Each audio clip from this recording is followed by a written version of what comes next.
नरेश मीणा ने अपने समर्थक को थप्पड़ मार दिया और समर्थक का कहना है मेरे तो पिता तुल्य हैं, मैं गलत नहीं मानता हूं इस बात को।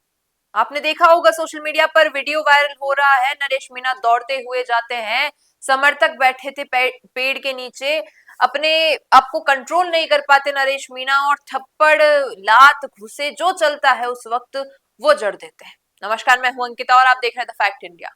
आपने जिस वीडियो का मैंने जिक्र किया वो देखा हो या न देखा हो, मैं आपको दिखा देती हूँ।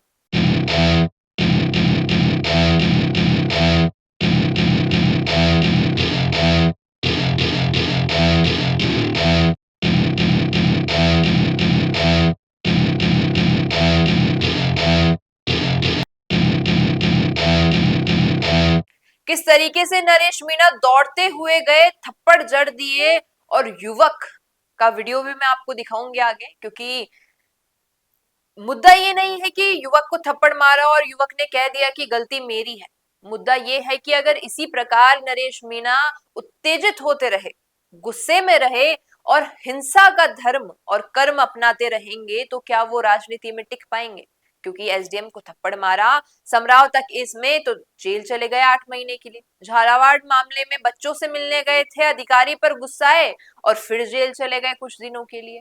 अभी तो अपने समर्थक को, अपने समाज के एक व्यक्ति को थप्पड़ जड़ा है, कुछ लोगों को मारा है, तो कोई कुछ नहीं कह रहा है। उनका कहना है हमारे पिता तुल्य है, हमें कोई दिक्कत नहीं है इस बात से।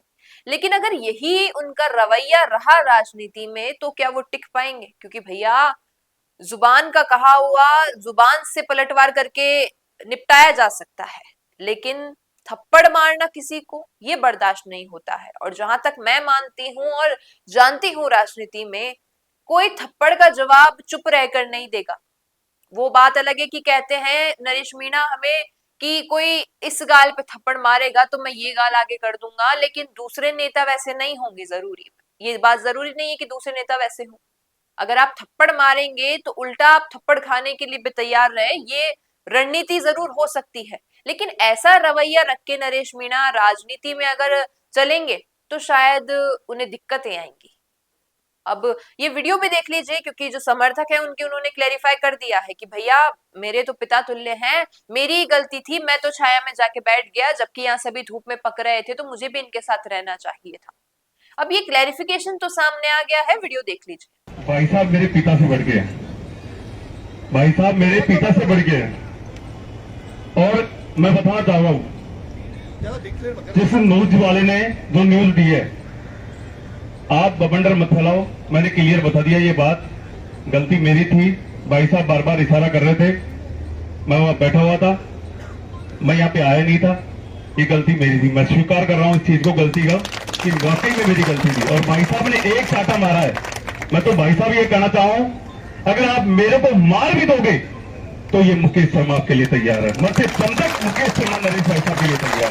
लास्ट टाइम में भी नरेश भाई साहब को याद करोगे मुकेश शर्मा।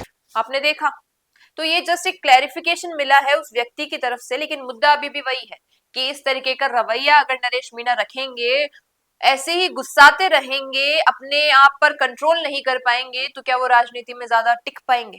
क्या लगता है आपको? बताइएगा कमेंट में। पसंद आया हो ये वीडियो तो इसे लाइक करना, शेयर करना और हमारे चैनल द फैक्ट इंडिया को सब्सक्राइब करना न भूलना। धन्यवाद। तो दिखता नहीं है वो चलता नहीं है, लेकिन प्रॉब्लम तो यही है कि अपने बिजनेस को दिखाएं कैसे, पूरे इंडिया तक उसको पहुंचाएं कैसे।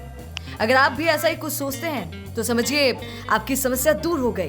जी हाँ, अब फैक्ट इंडिया न्यूज से आपके विज्ञापन, आपके पॉडकास्ट, आपके रियल एस्टेट प्रोजेक्ट्स, आपके बिजनेस को पूरे राजस्थान में पहुंचाने का एक बेहतरीन मौका आपको मिल रहा है, जहां पर आप 480 लाख प्लस सब्सक्राइबर्स और 10 करोड़ से ज्यादा टोटल न्यूज वाले चैनल में पहुंचा सकते हैं अपनी बात हमारे यानी फैक्ट इंडिया के साथ। अधिक जानकारी के लिए व्हाट्सएप करें।